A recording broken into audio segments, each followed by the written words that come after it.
Before you listen to today's video, what I'd encourage you to do is go and watch the video of Jerry that's posted on D2L. Without watching it, the things that we talk about today aren't really going to make sense. It's just not going to make sense, in part because schizophrenia doesn't make sense. Turn this off, come back, and we can talk about some of the things that he does, in the course of that video. So schizophrenia, as includes two or more of the following, each present for a significant portion of time during a 1-month period, and at least one of these must be delusions, hallucinations, or disorganized speech. These should cause significant interference, and there should be continuous signs of the disturbance for at least 6 months.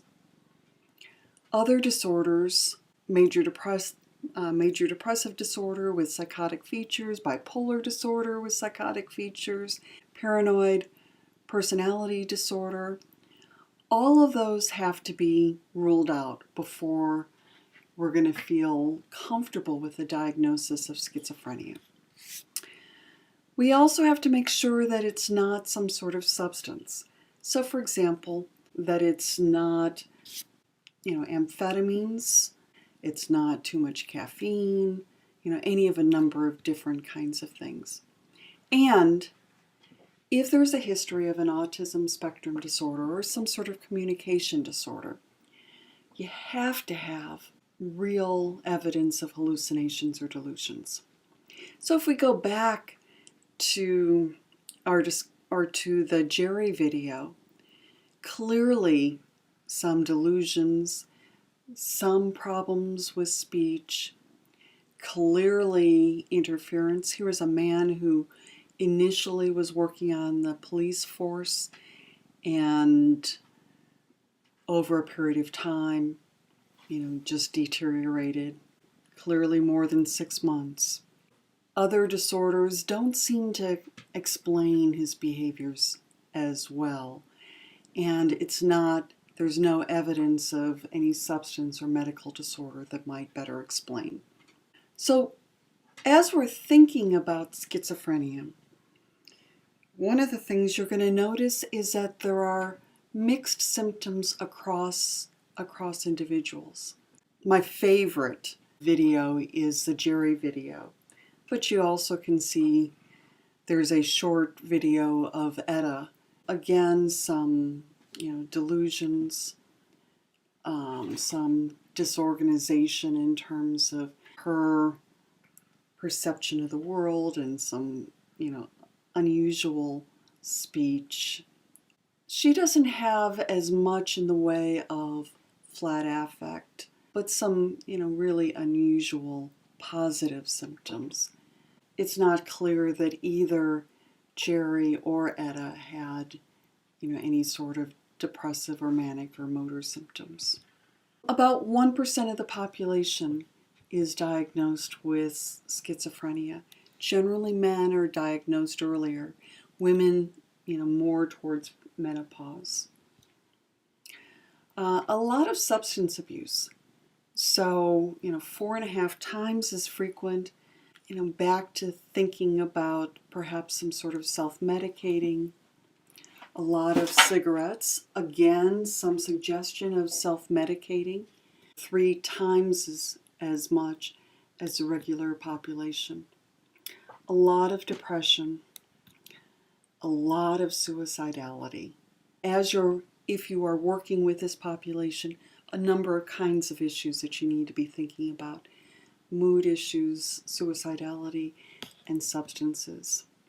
In terms of things that we might look at in terms of diagnosing, the idea that someone else can control your thoughts, or hearing voices that other people don't hear, believing that other people are aware of your private thoughts, having thoughts that aren't your own, that you should be punished for your sins, that something serious is wrong with your body, something is wrong with your mind.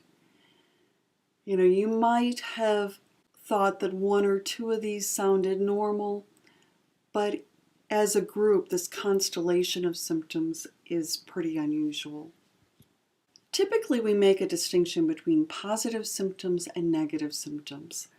Positive symptoms include delusions, these rigid, bizarre, irrational beliefs. For example, that Jesus Christ is giving you powers to overthrow the government. Or hallucinations.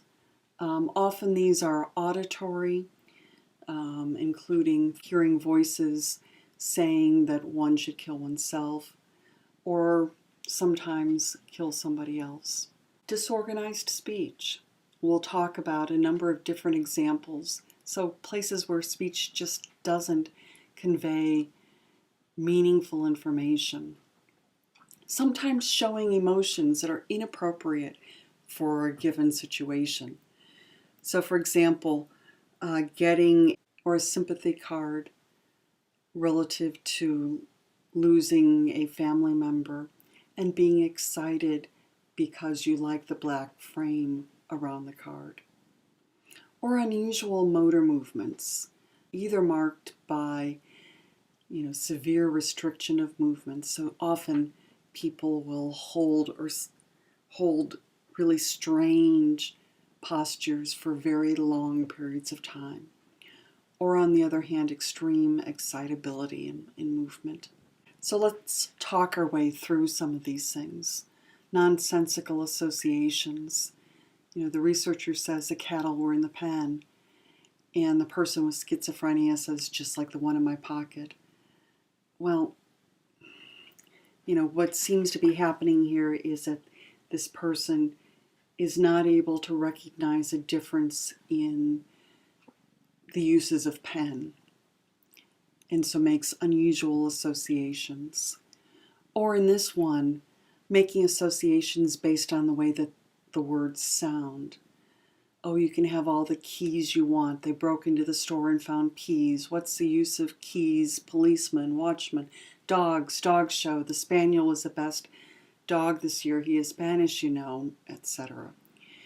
Notice the way that sound is driving this person's speech, and that really, if you close your eyes right now, you probably are going to have a real difficult time remembering what this is about or understanding what it was about, because it really has very little meaning underneath the ideas. And yet, some of the delusions, these false beliefs, can help explain the world. So in this example, where do I know you from? I thought I knew her. In the cottage by the sea, I was you and you were me. And this enigmatic message must be a piece to the puzzle. I pondered it. Grandma, before she had died, had lived by the sea. Suddenly I knew the woman was my grandma. Taking this piece of information and this piece of information and this and forcing them together. Over-inclusiveness is a problem, and really is a good illustration of some of the cognitive problems this person has. In this case, there's a new word that's created. So how do you feel today? Yes, sir, it's a good day, full of rainbow, They go along on their merry way without concern for asphyxiation or impurities. Yes, sir, like unconcerned flappers of the Cosmo blue. Notice how, again, it isn't clear what this person is trying to say. It doesn't all hang together. And Cosmo blue is very clearly a neologism made up. And there are words, that are used inappropriately. Full of rainbow? I'm not sure what that is. On the other hand, there are negative symptoms associated with schizophrenia. Speaking very little to others, an unwillingness or inability to engage in goal-directed activities, lack of pleasure in things that would normally cause one to feel pleasure, showing little emotion, poor awareness of one's mental condition. Now notice that with these negative symptoms, we see a loss of normal functioning. With the positive symptoms, on the other hand, we're seeing an addition. We're seeing more, we're seeing things that wouldn't ordinarily be. So think about it. What would you prefer? Positive or negative symptoms? And I'm not going to tell you at this point. You think about it, and I'll come back to this at the end. Would you prefer gradual or rapid onset of symptoms? Again, think about it, and I'll come back to this at the end. So, long-term prognosis. 1 episode, no remaining impairment, about 25% of the population. About 35% of the population have several episodes, but without impairment between episodes. A little bit less than 10% of the population have impairment after the first episode and never return to baseline. And about 35% have increasing impairment across episodes. About 45% of the population with schizophrenia never quite get back on track and think about Jerry. As we've talked before, there are some similar disorders: major depression with psychotic features, bipolar disorder with psychotic features, and we saw an example, or you have an example of that on your D2L site. Schizoaffective disorder, paranoid personality disorder, schizotypal personality disorder, delusional disorder, brief psychotic disorder. And all of these disorders have something in common with each other. But these negative symptoms of schizophrenia are really seen by this overlap between, for example, schizotypal personality disorder, paranoid personality disorder, and schizoid personality disorder, where we see withdrawal, we see distortions in reality, we see lack of trust, lots of are easily offended.